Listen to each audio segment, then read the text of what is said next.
How you guys doing? Good. Good. Nice weekends, I hope. Restful weekends, I hope. Mix of emotions. Yeah. Fair enough.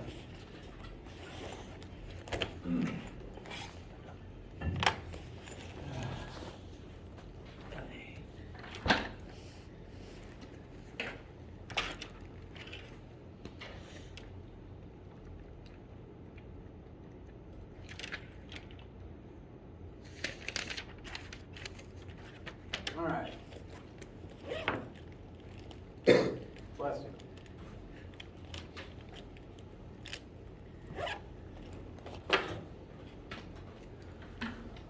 So, today is Monday, April the 4th. Assignments due today are the pressure homework and quiz. So I will open the floor up in a couple of minutes for any questions related to those, any issues that you might be encountering, I'd like to discuss with you. This week, we're going to continue in lecture this week, we're going to continue studying heat and thermodynamics. Today we're going to talk about specific heat. And I keep losing my train of thought today. It's a Monday. We have lab this week, so do come to lab and be aware that there will be boiling water involved, but all safety tools and precautions will be available. We will meet Monday and Wednesday for lecture. We will have lab all 3 normal days this week, but we, in all probability, won't have a normal lecture on Friday. You will not be required to come to this room on Friday. I'll probably leave you with something to watch instead, but we just won't meet for lecture on Friday. Stay tuned for an email where I send out instructions. Next week will actually look pretty dang similar. We will meet for lab Monday through Wednesday. We'll have lecture Monday and Wednesday, but we won't meet Friday because of Easter. And that'll actually be the last 2 labs of the semester. I'll open the floor up to homework questions in just a second. First, does anyone have any other random or miscellaneous questions first?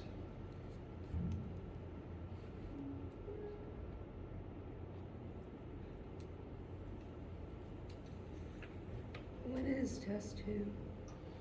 Test 2, I'm planning on being this second to last week of April, primarily because I just don't want it to be the last week. That feels mean to me, since we should be using that time to get ready for the exam. That said, the first half of the week has been kind of truncated by Easter break. Easter break, I won't see you the 15th and I won't see you the 18th. So I'm having to tweak how it will be administered, and I'm still finalizing my plans for that. I might even get a take-home test, if I'm honest. So it's something that you could work on maybe from the 20th to the 25th, whenever you have time for it. So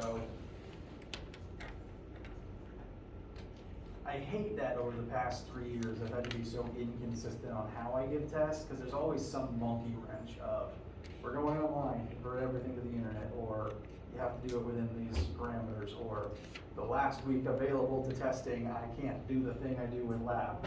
It's annoying and I wish I'd planned it better. So I'm sorry that it'll be different to the first one, but I'm going to try to make the different better for you. Does that answer the question? Yeah. Okay. I don't want it to be that last week, so I'll get creative. Any other thoughts before we get into the homework?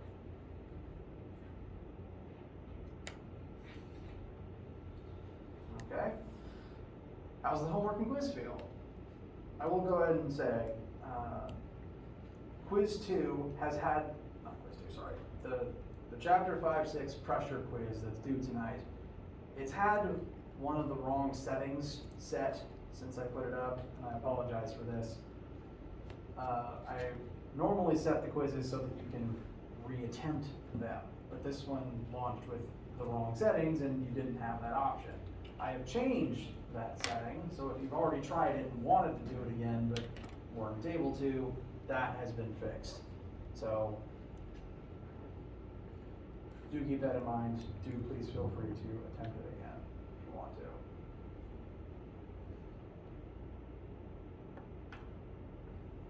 I had a question on question 2, but I already finished it, but like, we could talk to me about it after class.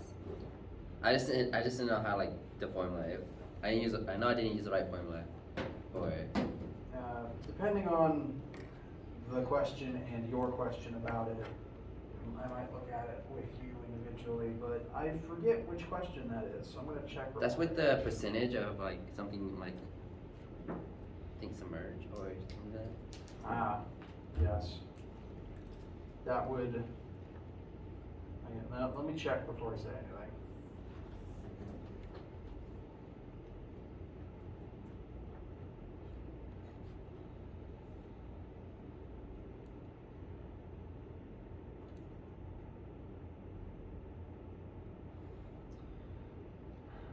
Yeah, it'd be a comparison of the density of the two objects, or the two materials.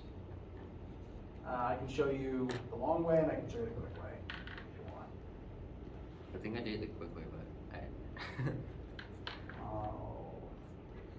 I'll check your individual scores later if you like. Any other questions or issues with the pressure assignments?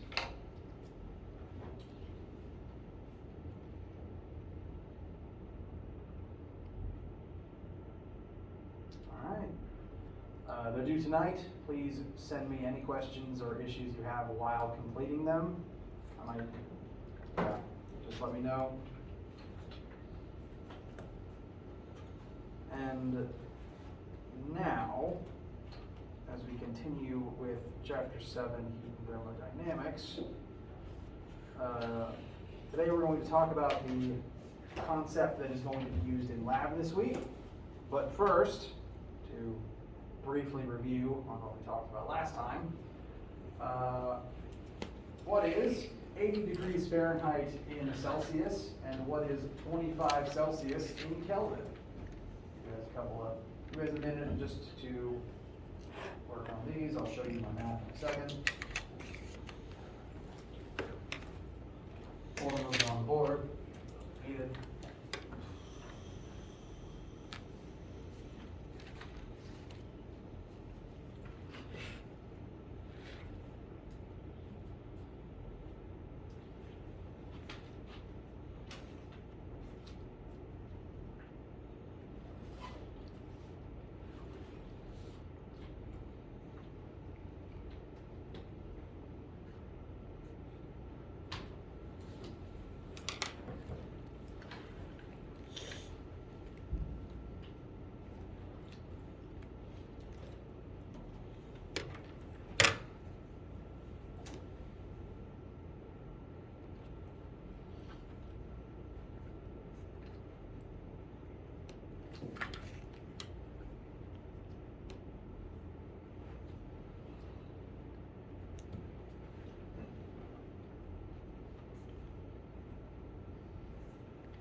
All right. What is 80 degrees Fahrenheit in Celsius? 26.6. Very good. Sorry.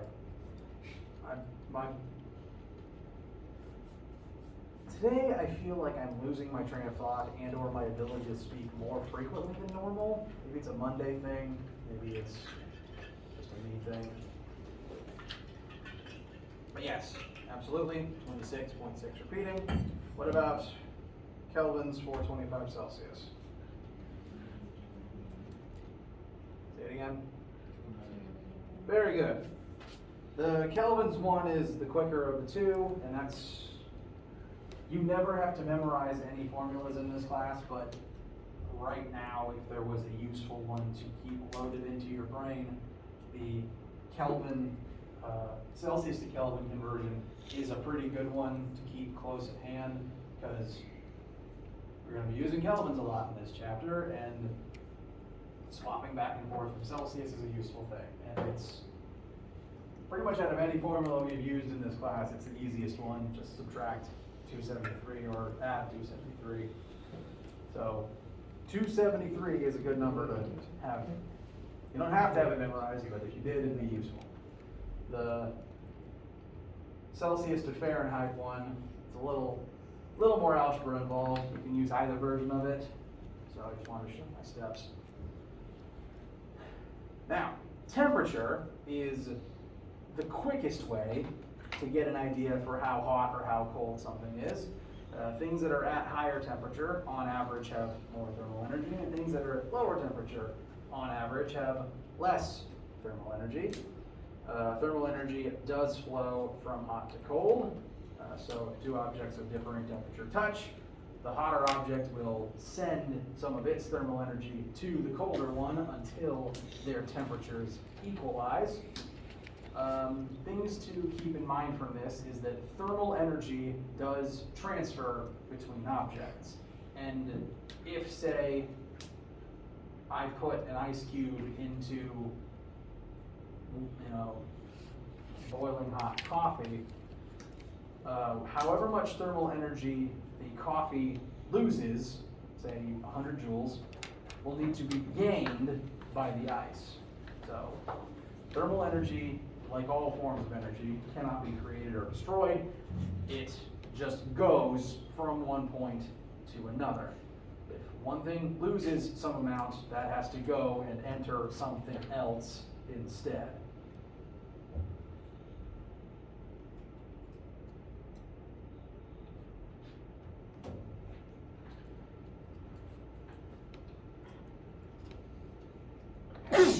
Bless you. Thank you. Now, we've talked about energy in the past. We've used joules for showing numbers for the amounts of energy.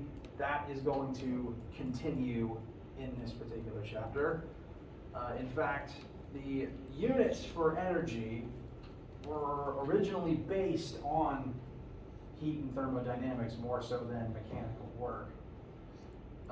As we talk about thermal energy and we transfer it between objects in these chapters, we're going to be using joules for the unit, like as we used it for the units of work and energy in previous chapters.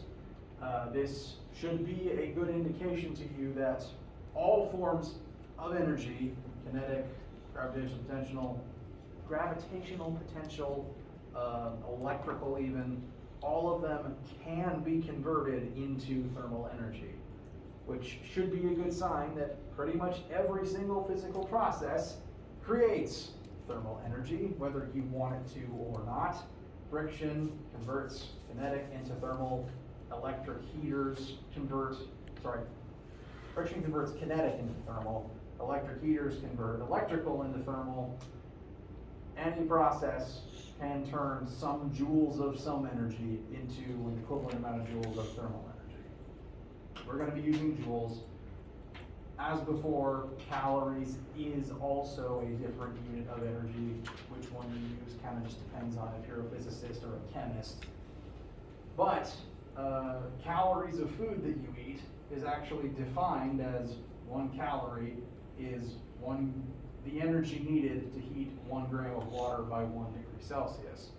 So it's literally defined in terms of its ability to heat something up. Additional fun fact, food calories are actually kilocalories. So if the package says 300 grams for this box of mac and cheese, that's actually 300,000 calories, heat calories, that you're gaining from the food. I think the only reason the boxes use kilocalories is to keep the numbers smaller, because big numbers are scary. kind of like how we use, admittedly physicists use kilograms for that reason. It just keeps all the numbers smaller in the math. So, let's say that we're examining that hot cup of coffee. It's very hot, it just came out of the pot. It is literally 100 Celsius, it is steaming, it is still on the edge of burning, edge of boiling, excuse me. It is very hot and it has a whole lot of thermal energy. If you were to, hypothetically, don't do this, just stick your finger directly into that coffee, that would hurt. That would hurt because it's at a high temperature, it has a lot of thermal energy, and it's able to transfer thermal energy into your finger very quickly.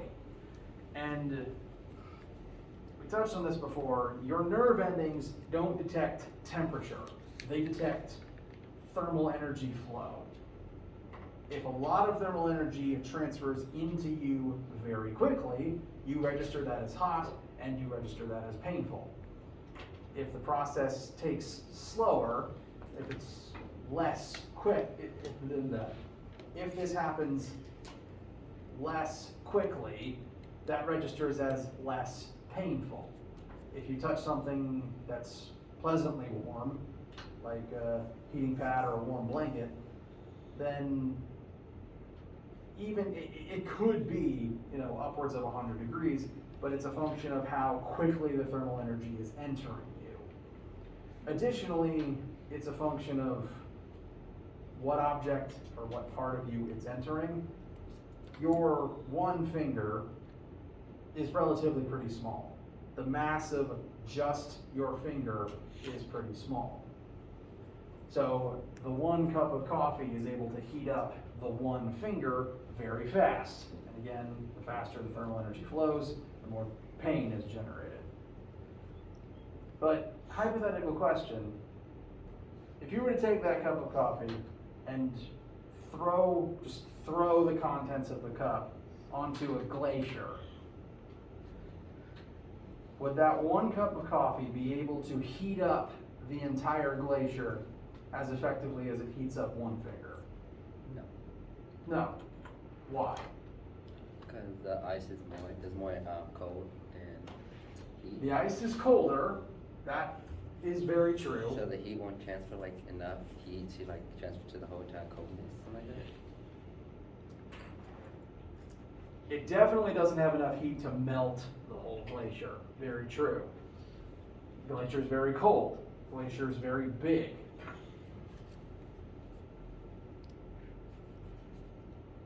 Now, okay, additional question then. Let's say that this cup of coffee is able to raise the temperature of my finger by 10 degrees very quickly. Doesn't matter what temperature it started at, it's just able to easily raise the temperature of my finger by 10 degrees. Could it raise the entire temperature of the glacier by 10 degrees very quickly? Yes. No. It's too big. There's too much glacier. There's not a lot of finger, there's a lot of glacier. The size of the object affects how it responds to a certain amount of thermal energy.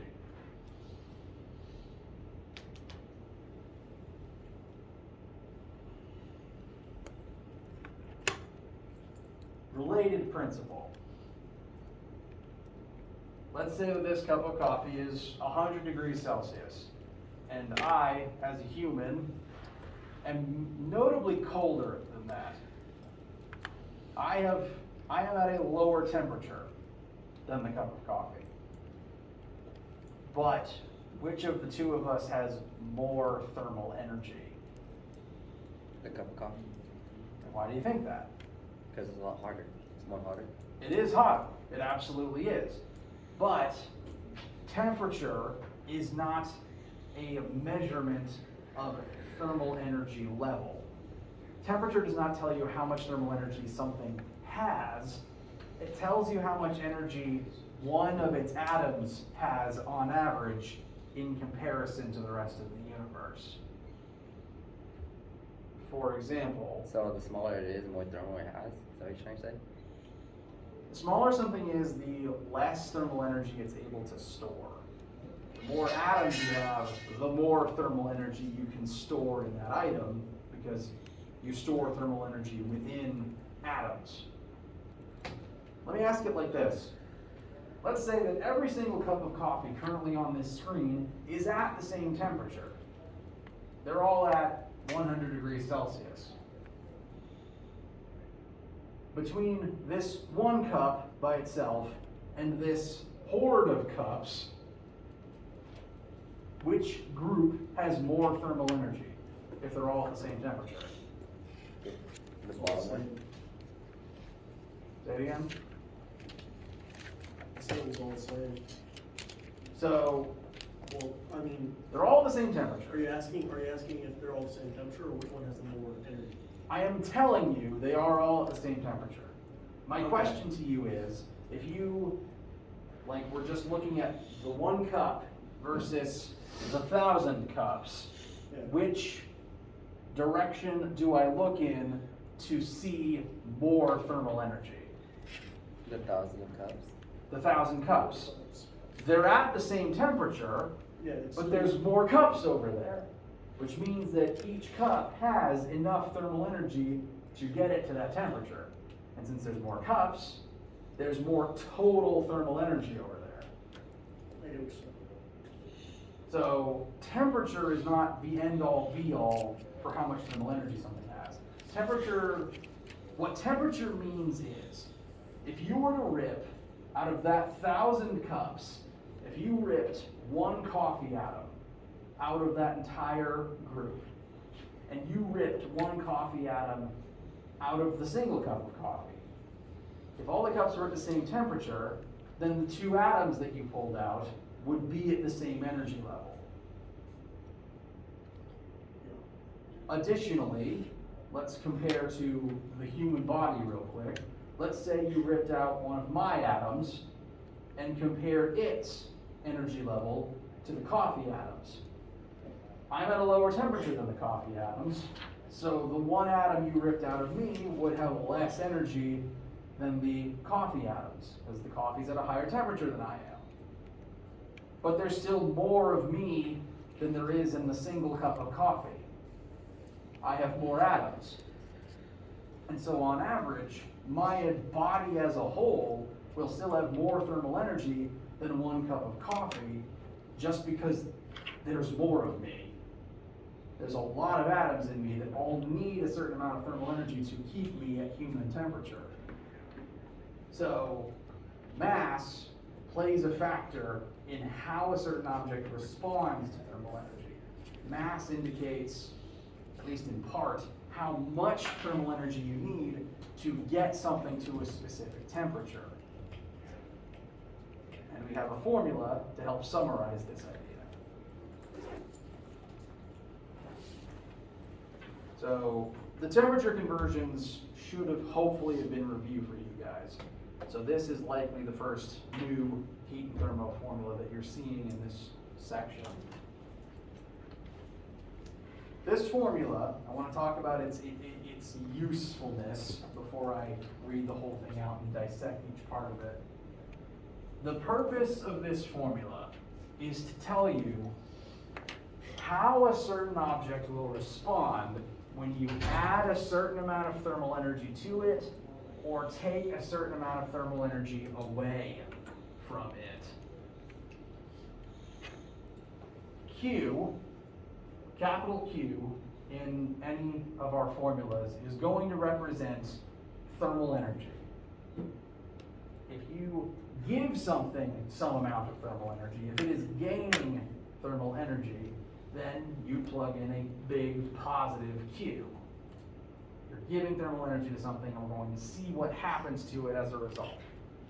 If you're taking thermal energy away from something, that would be a negative Q. It is losing heat, and we're going to see how it responds to that. So that is the purpose of this formula.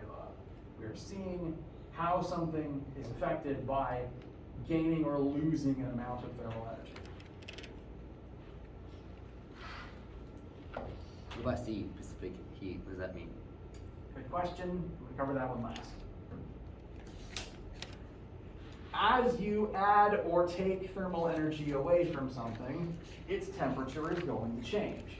If you add thermal energy, then temperature will go up. So positive on this side, positive on this side. If you take thermal energy away, its temperature will go down. So you get a negative on both sides. These other two variables tell us by how much that temperature will change based on the amount of thermal energy provided. We've already talked about how mass is an important factor. The more matter something is made of, the more thermal energy it will need to get it to a certain temperature. Excuse me. A silly example, it's pretty easy for me to use friction to warm my palms up because there's only so much mass in my palms. It would take me a lot longer to use friction to warm up the entire wall of the building. I could just keep rubbing my hands along the wall, and they really wouldn't warm up all that much as a whole because there's a lot more wall than there is palm of my hand. So the mass of the object determines how much its temperature changes based on a certain amount of thermal energy change. And as you pointed out, there's another variable in there besides the M. There's also this C. This is a new constant. It refers to the specific heat of a specific object. And this constant represents not an object's mass, but what it is made of. Because not only does something's mass factor into how it responds to thermal energy, so too does what it is made of. Different materials heat up faster or slower based on what they're made of. You've probably observed this phenomenon in a few different places in your life. I'm going to try to give a few examples real quick.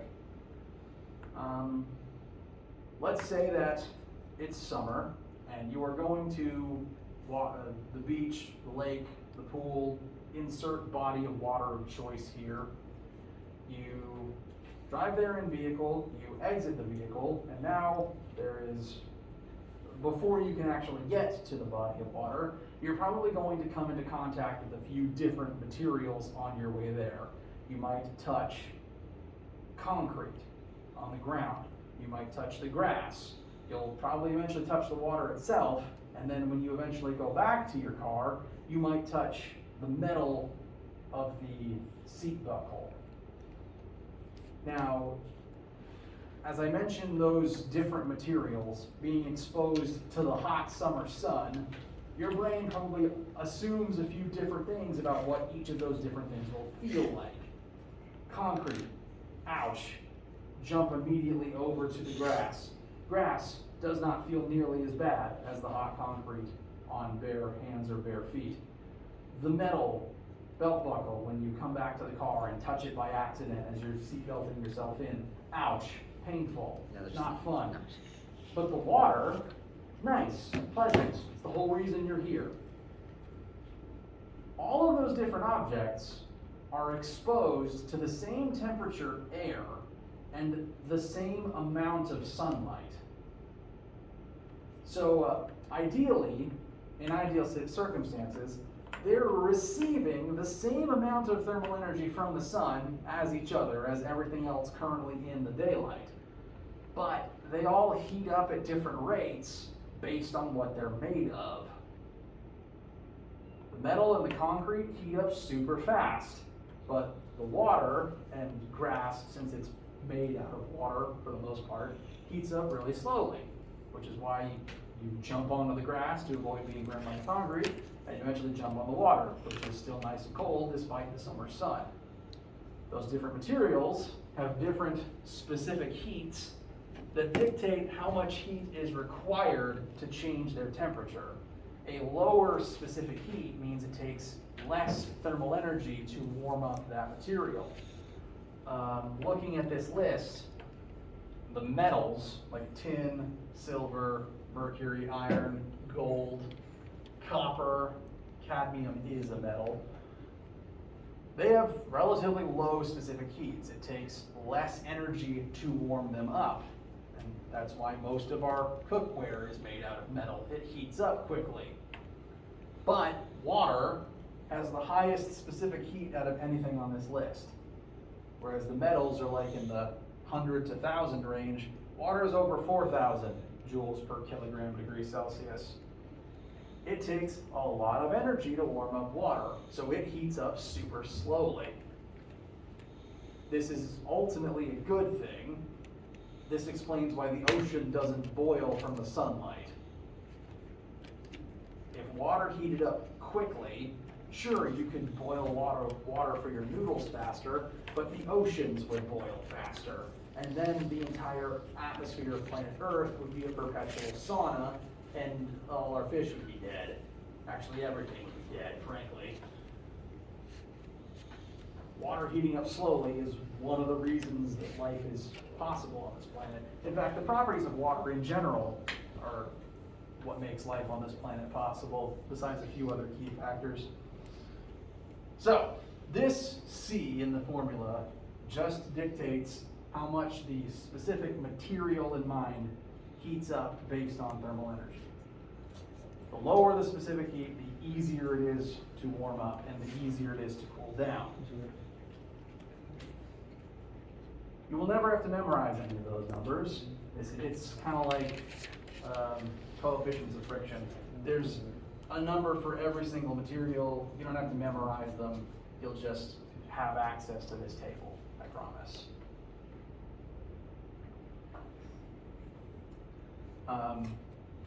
Additionally, concrete is not on this list, but secretly, rocks are made out of metal.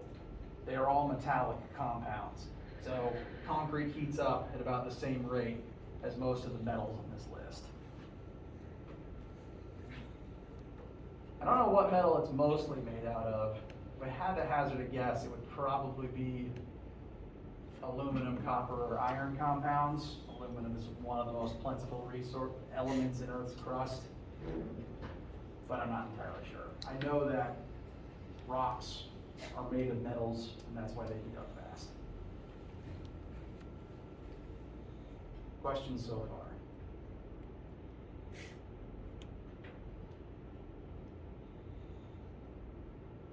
far? Okay. So, let us utilize this knowledge for a quick sample question or two. Metallurgists are basically scientists that specialize in studying metals and the properties of metals. And a particular metallurgist is going to take one solid sample of lead that has a mass of 100 grams, and they are going to heat it up from 25 Celsius to 770 Kelvin. The question is, how much thermal energy is required to perform that particular task? Now, this is the entire purpose of what we just talked about. We want to know how much thermal energy is needed to heat a certain amount of a certain material by a certain temperature change. So this is the purpose of this formula. Q is what we're solving for. We want to know how much thermal energy was needed to do this. M, we have the mass of our sample, 100 grams. Let's gone ahead and converted that into kilograms. Next, the C term comes from what the material is. So for this type of question, what you want to do is see what the object is made of, in this case lead, come over to the table, find lead on the list, its specific heat in units of joules per kilogram degree Celsius, that's the column that we're going to be using, is 128. It's actually on this chart the lowest specific heat, so lead heats up real easy, even easier than iron and steel. So you take that specific heat and you plug it in for C. Again, you never have to memorize any of those. The last piece is the temperature change. So it takes a certain amount of thermal energy to cause this temperature change. And what's kind of neat about this formula is you're allowed to use either Celsius or Kelvin in this specific case. The reason for that is delta T is the same in Celsius and Kelvin. If you were, say, to compare water's boiling and freezing points in Celsius and Kelvin, in Celsius, you're comparing 100 to 0, that's a difference of 100. In Kelvin, you're comparing boiling point of 273 to the freezing, boiling point of 373 to the freezing point of 273. And that difference is still 100. 1 Kelvin and 1 Celsius are the same size. They were built that way by design. So as long as you pick one and stick with it, you can use either.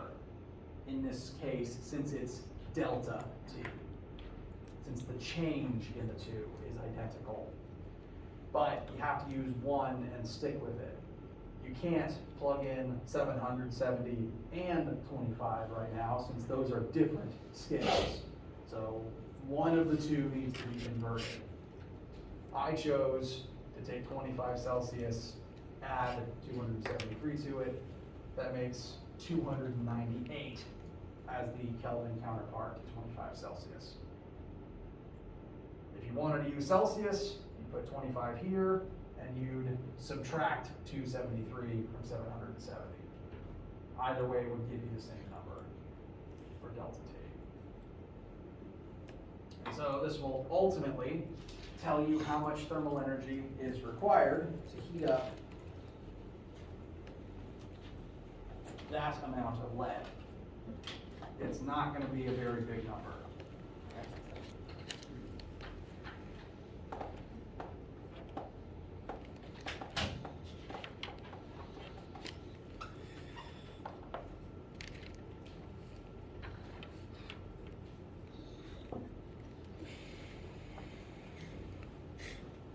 So I've got approximately 6,000 joules. Does anyone's math disagree? Okay. Now for comparison's sake, lead is the smallest specific heat on this list. Water is the biggest. Water's specific heat is at minimum 20, 25 times larger.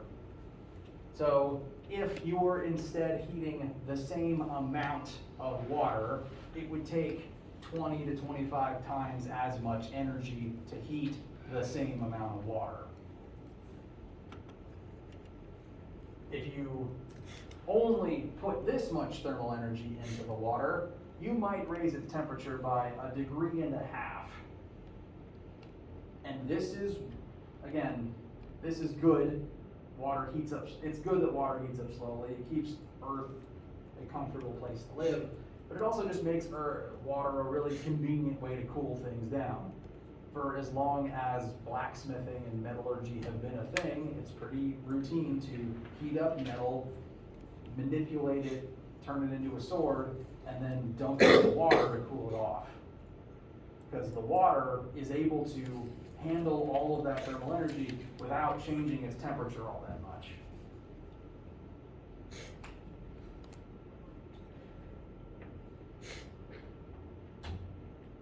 Questions so far?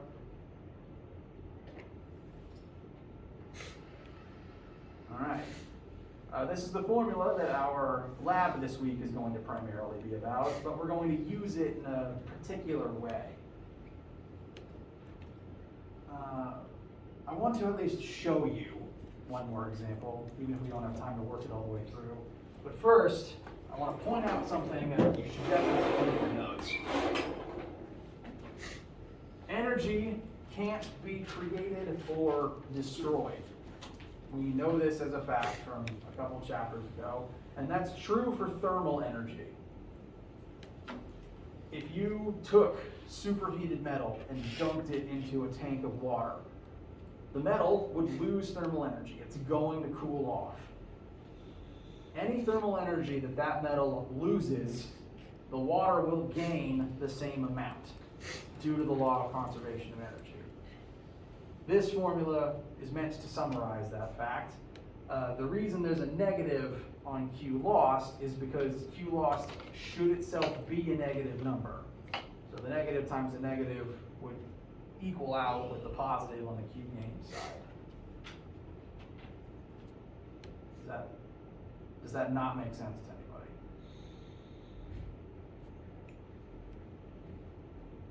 anybody? Okay. So what we're going to be doing in lab today is actually a pretty common historical trick used to help determine what the specific heat of something is, and then you can use specific heat to identify the materials involved. Since all the specific heats on that table are, for the most part, pretty unique, historically we've used specific heat to help tell apart a few different materials. For example, a lot of metals look real similar. Tin, silver, iron, cadmium if it's not exploding in your hand. They all look, like metal, silver, grayish. Maybe some of them are shiny than the others, but they look real similar. So you need a way to tell them apart. And thankfully, if you're able to perform an experiment to determine what the specific heat of the specific metal you're working with is, you can use that to tell the difference between, maybe not tin and silver, but at the very least the difference between tin and iron.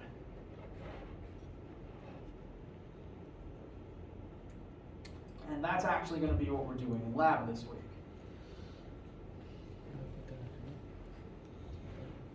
What we're going to do in lab is, we're going to heat up metal to a certain known final temperature. We're going to do that by boiling it. You're going to have various samples of metal, you're going to boil them, specifically because you'll know what the boiling point of water is. It's always 100 Celsius. So your metal will all be heated up to a certain temperature. And then you're going to put that metal into cold water. The metal will lose thermal energy, the water will gain the same amount. And you'll measure what the ending temperature of that combination is. The water and the metal together, since they'll be touching, will heat up to a certain final temperature. Then the final temperature will be the same. And utilizing this formula in conjunction with this one, we'll be able to determine the specific heat of the metal you're working with to be able to determine what it is. Yes? Will we know what the metal is or no? Is that what we're guessing? That's what you're guessing. Oh. So the samples will be labeled B through E. They'll all be different colors. Will we know the mass at least? Yes, you will. You'll be able to measure the mass. That will be important. You'll need to know the mass of the metal, the mass of the water, the starting temperature of the metal and water, the ending temperature of the metal and water. You'll know the specific heat of water, and you'll be able to tell how much thermal energy entered the water, because you'll be able to know how much the temperature changed by. That means you'll know how much thermal energy exited the metal. You'll know how much thermal energy exited the metal, metal's mass, metal's change in temperature, estimate its specific heat.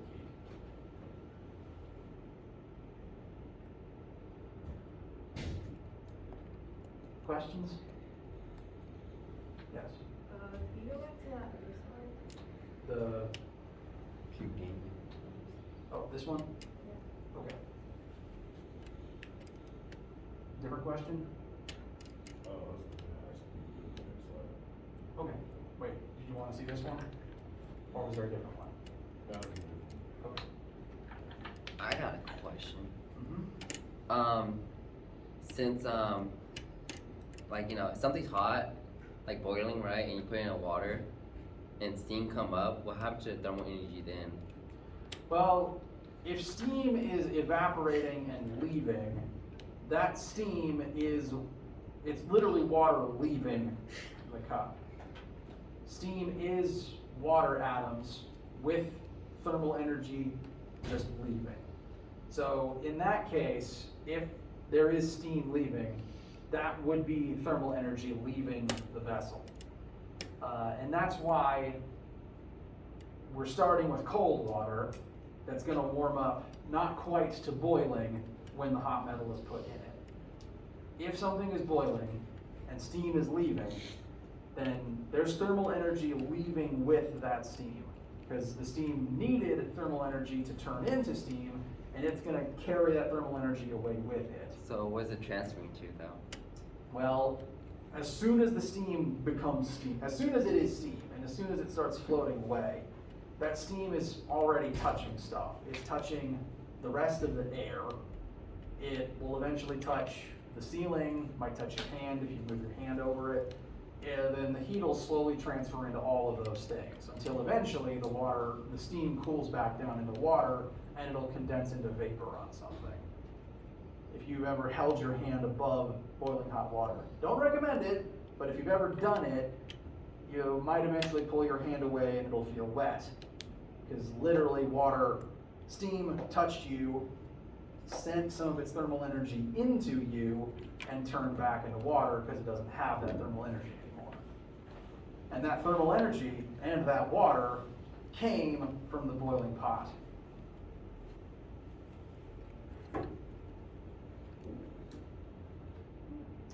Any other inquiries at this time? All right. We'll break here. Keep all these notes on hand for lab this week whenever you have it. Let me know any questions or issues you have as you finish the pressure homework and quiz tonight. And whenever I see you next, I hope you have a wonderful day.